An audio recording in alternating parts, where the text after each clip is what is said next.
I'm Grace Boyles, and I'm here today with a few of Michigan men's lacrosse players, Ian King, Brent Noseworthy, and Mikey Schlosser. Hey guys, how are you doing today? Good, how are you? Good, good. So the team is off to a much better start this year with a 7-1 record compared to last season. What are you guys doing differently with this 2017 team? It all started in the fall. We met with the coaches early in the fall before we started anything and kind of changed our approach.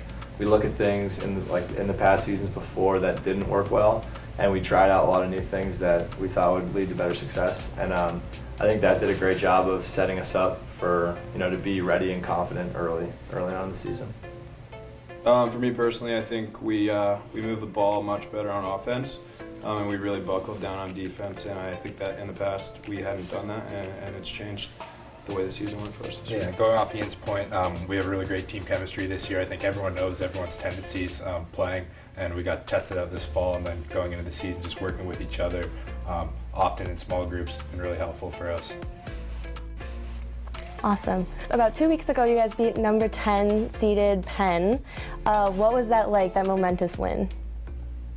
It was awesome.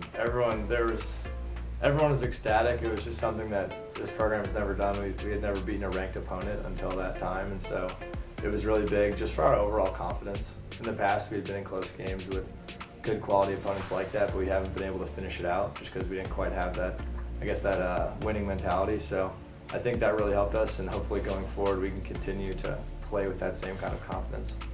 Yeah, personally, it was just a step in the right direction for the program. Being seniors, Mikey and I, it was a big weight off our shoulders for the first time because, like you said, we've been in close games. And I think we're turning the corner, and that game made a statement for the first time. You guys being seniors, what has been the biggest difference in the team generally since your freshman year? You said there's been a lot of change in the 4 years. Yeah, I think just the overall talent. We got really lucky this year. We have an awesome freshman class. We have a lot of guys who contribute and contribute behind the scenes that a lot of people don't notice. But we our scout team has been we have a lot more depth this year, and so there's a lot of guys pushing the starters in practice. And there are a lot of freshmen and sophomores who contribute a ton to this team. And so that has been one of the biggest things in my mind that's helped us, and that's kind of showing that we're going in the right direction. Just like you said, talent is one of the biggest things, but with that talent there also is a much higher level of chemistry, as Brent said earlier, that we hadn't had in the past. It was always guys trying to do things on their own, and now it's a complete team, I'd say, for once, and it's really showing. Yeah, and I think going off that point, a lot of leadership, like Mikey talked about earlier, from the seniors down. A lot of people are stepping up. No matter if it's a freshman telling a senior an improvement that he can make on a play. There's a lot more open communication and dialogue this year where everyone's helping everyone out when they see something, so it's been really helpful for us so far. Great. What would you say the biggest misconceptions of lacrosse players is, the whole lax bros kind of stereotype?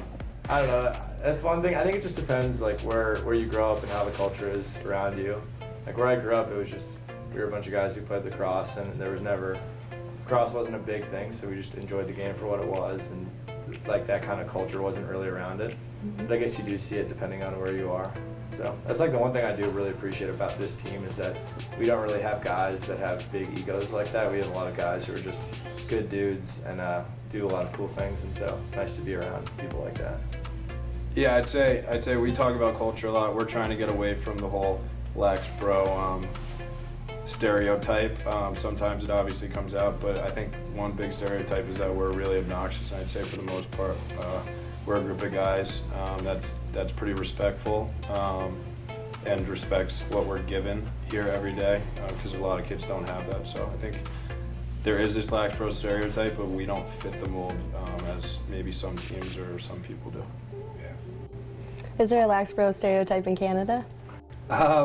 No, I think it's different. I think, I don't know, everyone has, I'll give it to you. Yeah, there's a lot of, lacrosse flow and all that, wearing your pennies and stuff. I wouldn't say there's the culture of it, but, a lot of people like to look the part. aside from the culture, I think a lot of the Canadian lacrosse players are pretty good guys. So I wouldn't say they're lacrosse bros, but I'd like to say they like to look like them sometimes. He fits the mold a little bit with long hair, though. You guys said you had great team chemistry this year. Do you have any pregame rituals you always do or perform?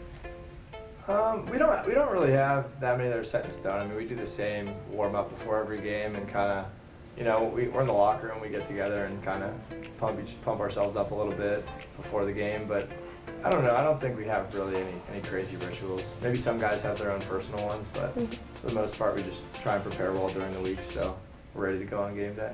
Yeah, I think for a lot of guys on the team, it's just listening to music and being in their own heads to get them ready. I mean, for me, the worst games I've ever played was listening to music, so I tend to stay away from that, and that's kind of my ritual, if you want to call it that. Yeah, I think for me, I just kind of like to stay calm and relaxed during the game, not to think too much about it before the game, beforehand. Listen to music, go on the field early, but other than that, just try to be as calm as I can, not think too hard, think too much about it. Now, Mikey, your mom is a champion triathlete. What was it like growing up with such an athletic parent?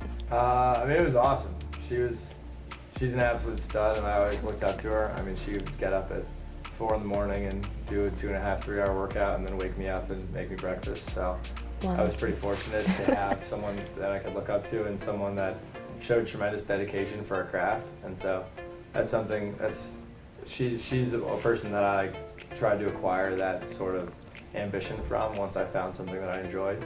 And so, yeah, it was awesome. It was really fun to watch her compete and do well. So. Awesome. I'm sure that's where some of your dedication came from. Yeah, definitely.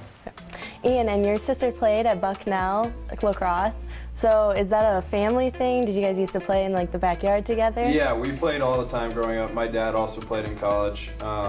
He played D2, but it's funny, we would go out and play all the time, and I actually got, I think, a lot of my skill from her because I played with the girls' stick, and you have to have soft hands and stuff, so she definitely taught me a lot, and she loved lacrosse, and it does run in the family. So she had pushed me to be a better lacrosse player every time we went on the field. She used to beat Ian up in the backyard. Mikey, now I have to ask, what made you decide to sport this hairstyle? I've kind of had long hair most of my life, and then occasionally cut it really short if I felt like it, so there's no real reason behind it, I guess. Just kind of go with the flow. Yeah, that's the best way to put it. All right. And then I just wanted to ask you guys some fun questions to get everyone to get to know you. I want to start off with, who besides Mikey on the team has the best hair?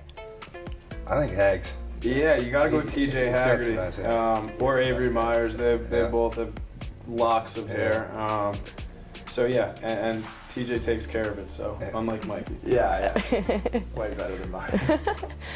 And how about, who is your celebrity crush? Blake Lively, for sure. Serena Vanderwoods and the Gossip Girl. I'm a big fan of her. We were talking earlier. I'd say Selena Gomez. I think I have a late second change of heart. It might be Reese Witherspoon. I love Reese. Maybe Jennifer Aniston right there. Okay, so a tie. And if you could have one superpower, what would it be? I got this one. I would like to fly, I think. I admire planes, as weird as that is, and I think it'd be cool to fly and just be able to get places quicker. I would love to soar with Ian as well. Yeah, I'm in the same boat. Between that or being invisible, I think it'd be kind of cool to go through walls. Do your things, do whatever you want. No one will know where you are. I think that'd be pretty cool. It's a good one. And lastly, what would you describe is your spirit animal and why? Mine might be a salmon. Okay, all right. Yeah, salmon love to swim. I love to move around, so I think, probably salmon. Awesome. I would say a koala because I'm really lazy, move slowly, so I think it fits me pretty well. But you didn't choose the slosh. Well, it could be a sloth, but I think koalas are cuter. Fair. He's pretty cute. Probably go with a monkey. I don't know. I think they're just kind of cool looking animals. Pretty smart. They just hang out. I don't know. I like monkeys. Thanks, guys, for coming in today. And thank you for watching Wolverine Women.